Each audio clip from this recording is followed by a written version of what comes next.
AWE, de momento, para nós, el gobierno de Aruba, sumamente importante, y me estoy sumamente contento con el hecho que AWE nos pueda mirar. AWE es la compañía encargada con la planta de RWZI, mira una realidad. Entrante 1 de julio, la compañía aquí está operacional, empleado de DOE que trabaja en planta, hay oferta para la compañía aquí, y ya, vamos a ver si todo está andando, el plan está andando, con también amplia capacidad de planta y mejorar. Nos hay una presentación AWE de la historia de la planta, y verdad, una planta de 52 años que sirve a Aruba. Aruba crece rápido, la planta no crece, pero ahora que nada demanda compañía estatal aquí, esto va a haber oportunidad.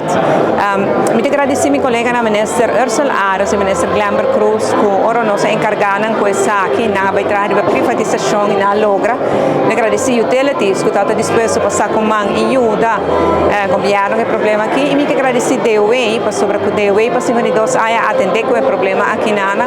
Por tempo não hobby difícil, com hobby reto.